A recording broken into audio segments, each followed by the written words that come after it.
Hello to all. So I finally finished my lightweight build here. I was able to meet my goal of the weight I want to stay under.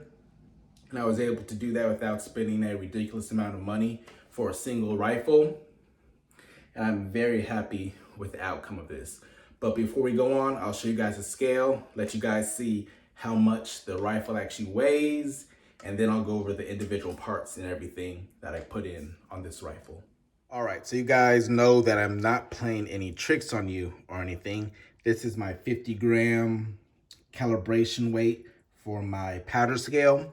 I'm gonna throw this on the scale first so you guys see it is accurate. Right now it's on pounds and ounces. I'm gonna switch it over to grams. And there you go. 50 grams. Go on and take that off. Back at 0. Pounds and ounces. Take the magazine out. And here we go. So, complete rifle, you're looking at 3 pounds, 14 ounces. So you guys saw the final weight. I am under 4 pounds, so I can say I have a 3-pound rifle here. And I do find that actually surprising. I did not buy this receiver set right here with the intention of making a lightweight build. And this is heavy as far as receivers go. It's a 70-75 aluminum receiver set. And I didn't even start off with like the lightweight ones, the polymer, the magnesium, the lithium, the carbon fiber ones. I didn't have any of those, and I could have easily saved anywhere from probably 4 to possibly 10 more ounces on this if I actually got those receiver sets for that.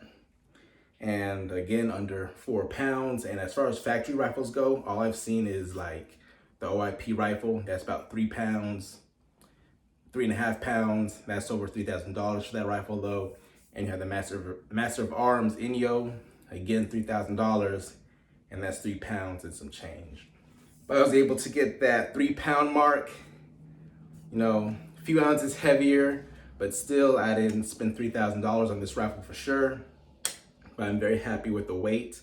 And then there's still other areas of weight savings I can definitely get to bring it down a little, minus the receiver set. But I'll go over the parts and everything and let you know kind of what they weigh.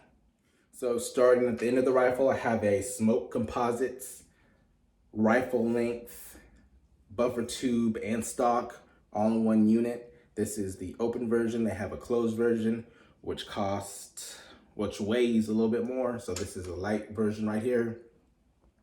I have a carbon fiber castle nut, which is from Jag Composites as well.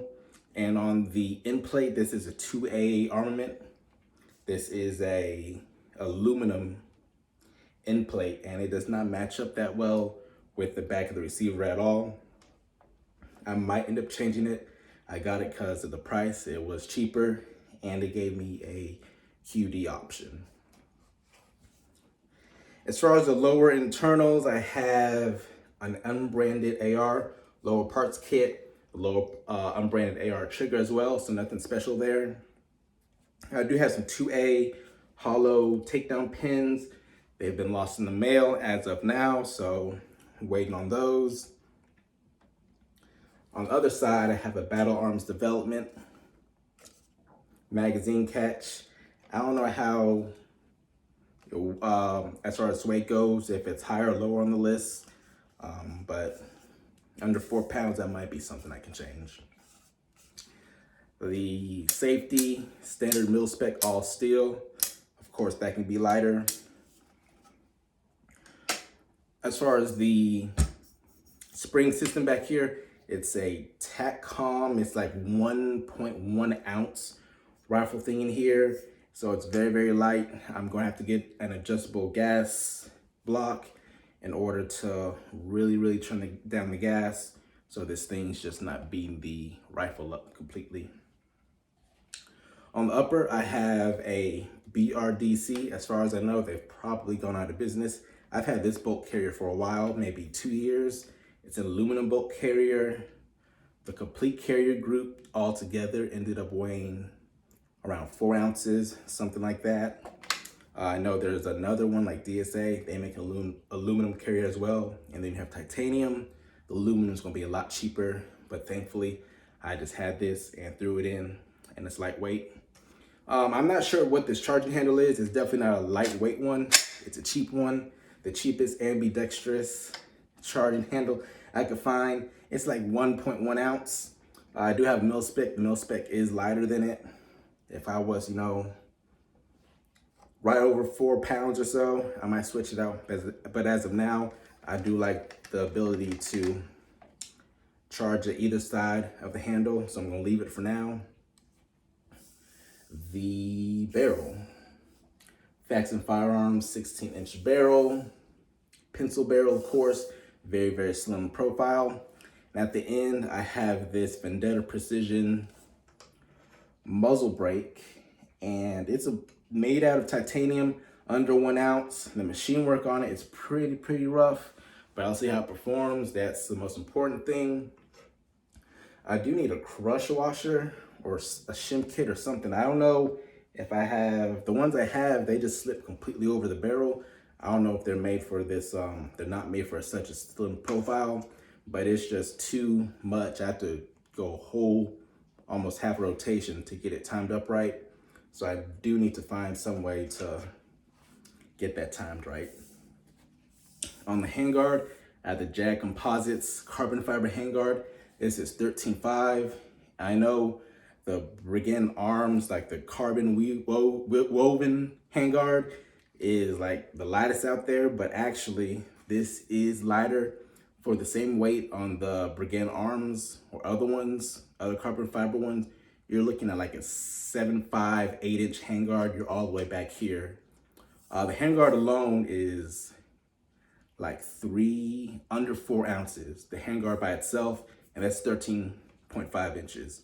So I have a whole lot of barrel cover, whole lot of real estate for my hand to go, and not on lightweight build like you would, mount stuff everywhere, grips and everything, but still I'm able to hold the rifle, reach out, get a nice good C-clamp. For the weight and cost, which is on par with the other ones, I think the added length, and it's not that much weight added, is definitely worth it. It comes with titanium barrel nut and titanium screws. Once it's all said and done, this is like 4.1 ounces. So very nice there. So overall, again, I am pretty happy with this build. We'll see if it works. If it doesn't work, my opinion, attitude towards it will change. But I'm very happy I was able to really get under 4 pounds, and there's a lot of areas I can actually reduce weight. As far as the stock, I don't think I can get any lighter back here as far as the buffer system or stock. I think the carbon fiber smoke composites rifle stock right here is probably the lightest available. So nothing there. I don't think I'll gain much by changing this aluminum one out to titanium, the end plates. Nothing there really. Other places I can lose weight are going to be these pins. I have aluminum ones on order. There's also titanium. I can get a titanium core for the safety. That's another place that can lose weight. And there might be some skeleton triggers like ELF or something where I can lose some weight in the trigger group. One part I did not go over, this is a Reptilia Corp pistol grip. The grip is about 1.9 ounces by itself. The screw adds, I'm not sure how much, so I'm probably a little bit over 2 ounces right here. There are lighter options. TYR makes a titanium pistol grip that's under 1 ounce, but that pistol grip is about $200, around $170 actually. So I'm not sure if that 1 ounce is going to be worth nearly $200, but that is an option to save weight there. There are titanium magazine catches on the other side, the part that actually clicks into the magazine. I know 2A makes a titanium one of those. This is steel here. I'm sure there's aluminum or titanium option for this one. This is just a standard mil spec. I'm probably gonna look to change that out though anyway. I do like things like Seekins or Odinworks So hopefully that won't add up too much more weight. This upper is obviously cut for a dust cover. This is just a fun range toy. I'm not worried about any dirt, grime, anything like that. So no dust cover whatsoever is going to be put on here. Charging handle again. Strike Industries makes the lightest one apparently, latchless, but I'm going to leave that as is. On the fore end, where I could save weight, obviously, is a shorter barrel. This is a 16-inch. I could have gone to about 13 inches with this muzzle device, pin and welded. That's weight savings there. I could have obviously gone to like a 7.5-inch handguard in this right here. You get down to like maybe 2 ounces with half this length gone. More weight savings there. But again, I think even with all those parts right there, I'm at like 3 pounds, 14 ounces or so right now. I'll probably be looking around maybe 3 pounds, 9, 10, I'm saying 10, 11 actually. But that's easily, I'd be spending $300-400 more possibly. So is that, little loss in weight worth that much money? I don't think so. It's definitely not going to be noticeable by my hand by any means. But would be nice to possibly get around that 3 pounds, maybe 5 ounces, something like that. That would be pretty cool to be right on the edge of a 2-pound rifle or so. But I got under 4 pounds. I see lots of builds out there. They're about 4 pounds, 5 pounds. They call that lightweight. I'm happy I was able to get under that 4-pound threshold and have a nice rifle. Of course, I'm gonna take this up to the range. I'll see how it goes. Hopefully, this is a really soft shooting rifle. Speaking of, I didn't talk about the gas system. As of right now, I just have a Samson's manufacturing gas block in there. It's really light. It's steel, but it's still under 1 ounce. SLR Rifle Works, I think they make the lightest adjustable gas blocks. Some of them titanium, like the Century 6 or something like that. That's another about $150 that I'm going to have to spend on this rifle to tune it. Or I could possibly find a adjustable key. I'm not sure. I've never tried to remove a gas key from a bolt carrier, so I'll probably just do the gas block. But very much looking forward to shooting this rifle. Very light, beautiful. I think a carbon fiber grip, if I don't get the titanium, would go really nice with stock and fore end, the handguard. But as of now, looking forward to it. I'm glad how it came out so far. I appreciate you guys watching. Hope you guys also watch the shooting video that's to come. Take care.